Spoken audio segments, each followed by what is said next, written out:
Tonight, we descend. Something's in these woods with us. I need to know what it is before it finishes what it started. I thought it was just a legend, but legends don't watch you back, and they don't whisper your name.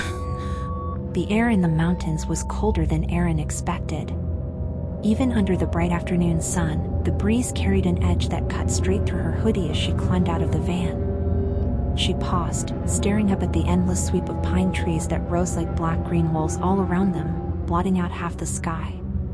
The forest was silent, almost too silent. Behind her, the others were already unloading their gear. Nate, her best friend since middle school, was barking orders in his usual way, waving his phone in the air and muttering something about service bars. He'd convinced them all to come here on a whim, content gold, he'd promised. We hike into the cursed woods, film some creepy shit, come out with a viral TikTok series. Easy. Erin wasn't so sure.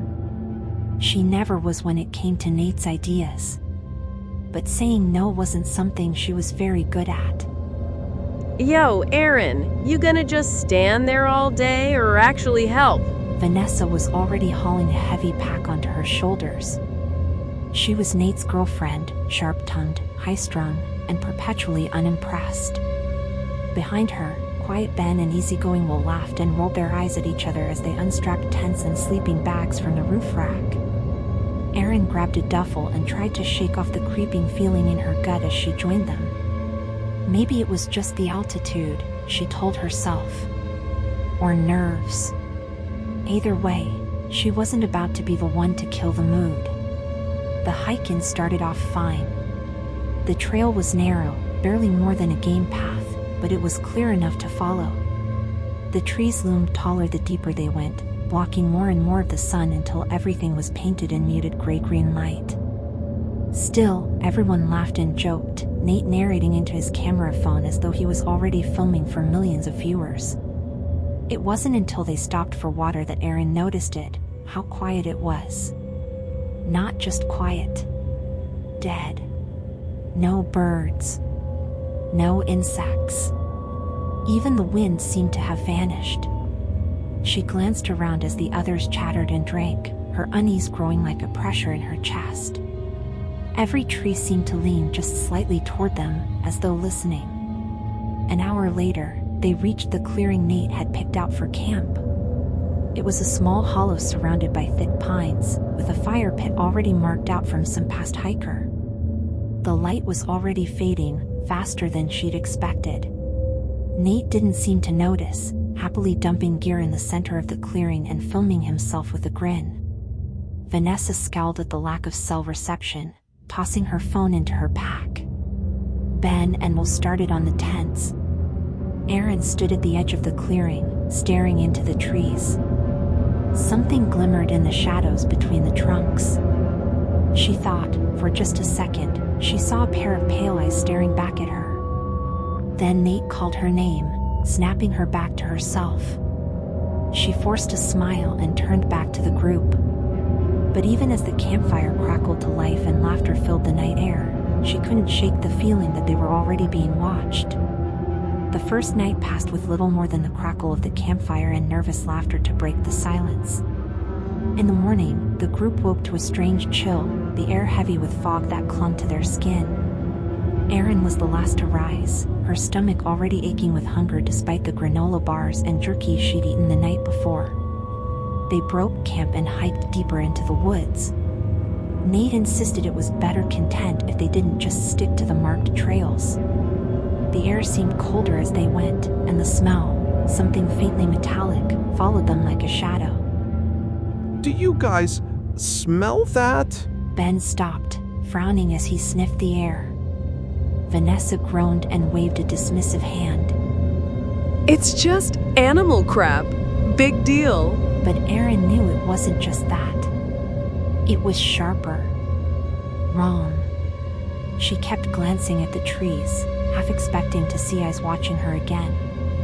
Once, she thought she did, a pale flash between the branches, but when she blinked it was gone. By midday they stumbled across it, a deer carcass, half-eaten and strung up in a tree like some kind of grotesque ornament.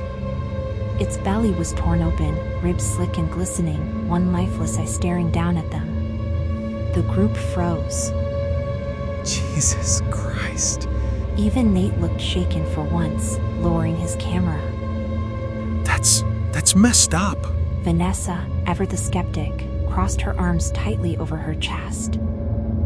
Just some psycho hunter screwing with us. Don't freak out. But Ben couldn't take his eyes off it. He muttered something under his breath Aaron couldn't quite catch. Nate finally snapped back into his usual self, forcing a grin and raising his camera again. Hey, more clicks, right? Come on, let's keep moving. Nobody argued. They just kept walking. But the woods grew stranger with every step.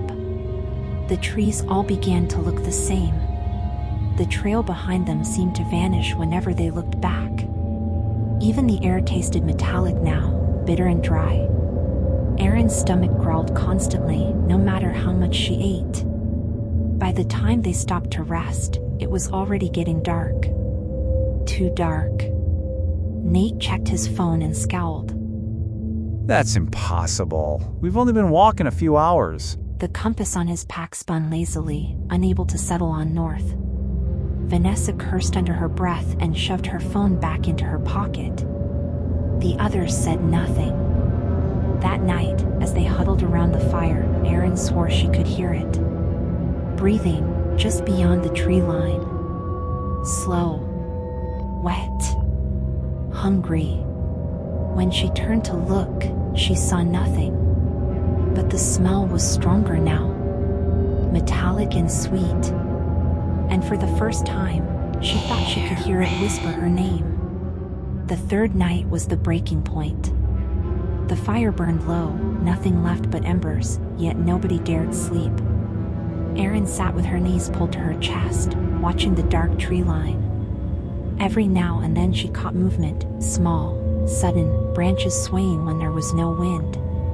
They'd already lost Ben. It happened just after sunset. He'd wandered a little too far to relieve himself. They heard his scream, high and sharp, followed by wet, tearing sounds. When Nate and Vanessa ran to where they thought it came from, there was nothing left but a dark patch in the snow and drag marks that led deeper into the woods. No footprints. No blood trail. Just gone. Vanessa sat nearest the fire, rocking slightly, her face pale and tight.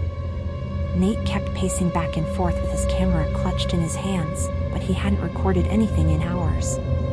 Even Erin, who had barely spoken this whole trip, stared blankly into the trees, her knuckles white around her hunting knees in the cold. When they finally tried to sleep, Erin couldn't. Every time her eyes closed, she heard footsteps crunching around the camp. Something heavy and deliberate, circling just outside the firelight. Once, just once, she thought she saw a long, pale arm reach out from the dark and drag something away. She forced herself to stay awake as the night deepened. Her head nodded despite her best efforts, and she fought to keep her eyes open. That's when she noticed Nate, standing by the fire, staring at the edge of the forest. Slowly, he set his camera down and began to walk toward the trees. What the hell? She rubbed her eyes and looked again. At the tree line stood a young woman in a thin white dress, her dark hair spilling over her shoulders, her bare feet sinking into the snow. She was beautiful, eerily so, and she smiled at Nate, curling her finger in a beckoning gesture. Nate followed without a word. Erin's heart pounded as she rose quietly, following them into the woods. The deeper they went, the thicker the fog became, curling around the trees and muting all sound. She kept her distance, crouching behind a fallen log when they stopped. The woman turned to Nate and pressed herself against him, her hands roaming up his back as they kissed hungrily. Erin froze, her breath catching as she watched. Something felt wrong. And then it happened. As they kissed, the woman's jaw stretched impossibly wide. Her teeth, long and jagged, sank into Nate's neck, tearing out a chunk of flesh. Nate screamed, shoving her away, his hands clutching at his throat. What the hell are you doing? Get off me! But it was too late. The woman's limbs lengthened, her skin stretching thin and pale, her eyes hollow and glowing faintly.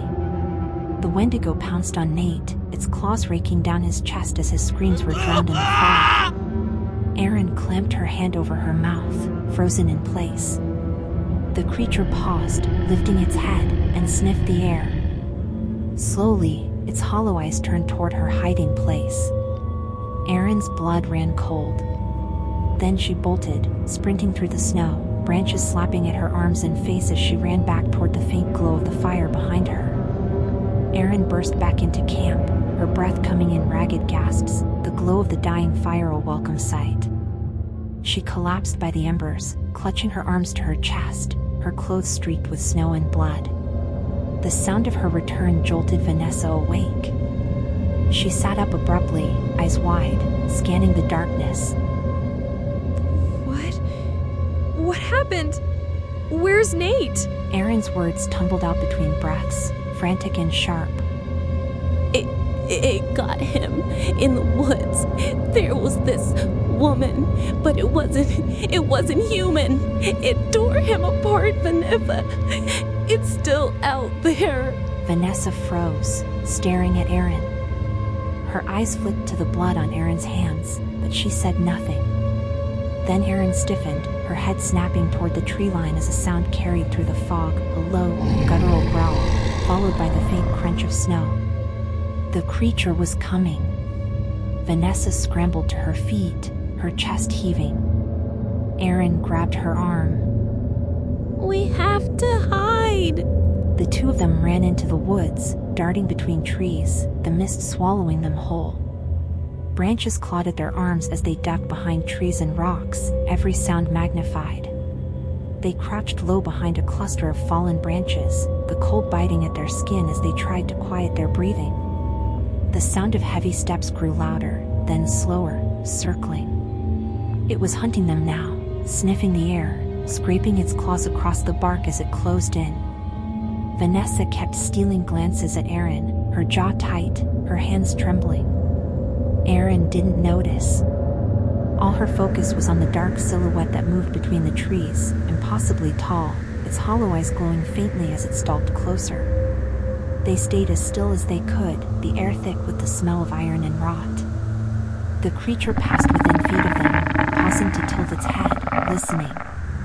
Erin clamped a hand over her own mouth, willing her heart to stop pounding so loud. But beside her, Vanessa shifted slightly, her boot crunching on a thin branch. The Wendigo froze. Its head snapped toward them, nostrils flaring.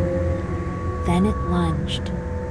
Vanessa bolted from cover, screaming. The creature was on her in an instant, knocking her to the ground with a sickening crack. Erin stayed crouched, watching in horror as the thing tore into her friend, her cries cutting off into silence.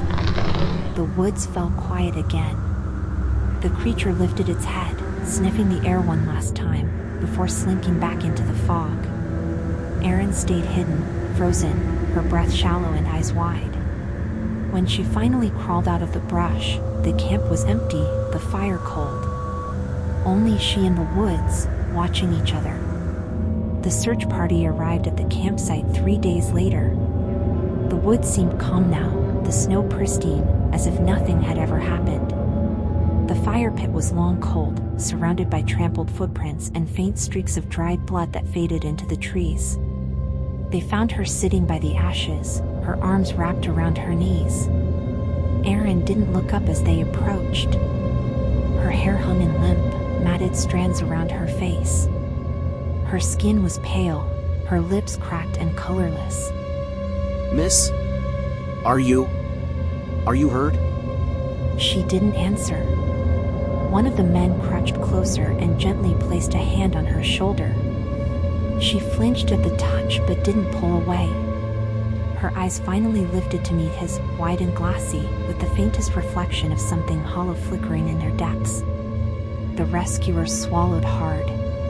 The others glanced at each other uneasily. It's okay. You're safe now. You're the only one we found. Erin blinked, but her expression didn't change. Her gaze drifted back toward the tree line as the wind picked up, rattling the branches. One of the searchers muttered something about the cold and the darkness setting in, urging them to move her to safety. But still, she didn't stand. Then her lips parted, just barely, and she whispered, so softly they almost didn't hear. The wind howled through the forest, and for a fleeting moment the search party thought they heard something else, another voice, deeper and older, echoing through the trees. They turned to leave, helping Erin to her feet. Her eyes lingered on the dark shapes beyond the tree line, where shadows stretched long and something pale moved just out of sight. And as she was led away, she allowed herself the faintest smile. And somewhere in the trees, the branches cracked as though something followed,